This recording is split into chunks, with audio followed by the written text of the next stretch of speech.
Guys, this is Kim from Simplified Family Living, and welcome to my channel where I share ways for you to put more money back into your pocket and live a simpler life. The technique that I'm going to share with you can be applied to any type of material, even vases that you might find in a secondhand store. And it's a great way to be able to make a gift or piece of home decor or even flip it for a profit. So come on, let's get started. All right, guys, the materials that you're going to need for this project are super easy. An empty bottle or jar, some chalk paint. I used linen white by Rustoleum, and some Podge and some printer paper and cardstock if you want to print out the images that I've linked below. Just make sure that your surface is really clean and grease free. So for this project, I chose to use chalk paint from Rustoleum in a white linen. It's usually my favorite go-to, and I'm just applying it with a chip brush. This really helps to create texture, and it applies so evenly.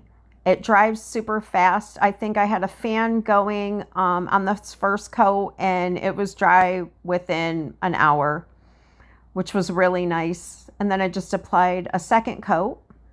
Okay, so while my second coat of paint is drying, I went ahead and printed out my labels and my tags. So I'm going to go ahead and link below how you can get this free printable right on my blog. You can download it now and print it when you're ready. What I did here was I printed out one sheet in regular printer paper and then another sheet in cardstock, because for your image on the front that you're going to Mod Podge on, you're going to want that on a thinner type of paper. And then the tags, you want it on cardstock. I did add some other images on there for you as well. All images are keeping with the apiary theme, and you can use them for a variety of different projects. I love the one label there in the middle, and I plan on using that this week. So the one image of the bee down at the bottom corner, that's for your bottom tag, and you just cut it in a rectangle and then clip two of the sides off on the top, and then punch a hole in the middle, and that's going to be your longer tag, because you're going to want to make sure that that hangs down lower and that you can see the bee peeking out from the round tag on the top. I clipped this one a little bit too short, but that's okay. I made it work. All right, then for your center image, you're going to want to take some Mod Podge prior to placing it on your bottle, and you're going to want to just take a sponge brush and lightly dab on some Mod Podge to seal that image in so that the ink doesn't smear when you're doing this step here. What that's also going to help do is give your image some weight so that it won't tear.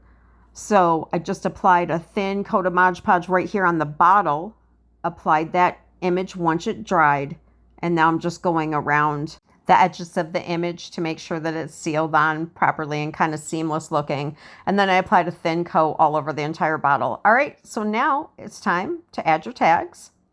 And what I did here was just a simple slip knot, then tied it twice right around the top of the bottle. Then the last step that's left is to go around the outside edges with some fine grit sandpaper, just to give it a little bit of distressed look and give it a little bit more texture.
Guys, I want to thank you so much for joining me today. I hope you enjoyed this video on how to take a common household empty container and give it a whole new look. Thanks so much, and I'll see you soon. God bless.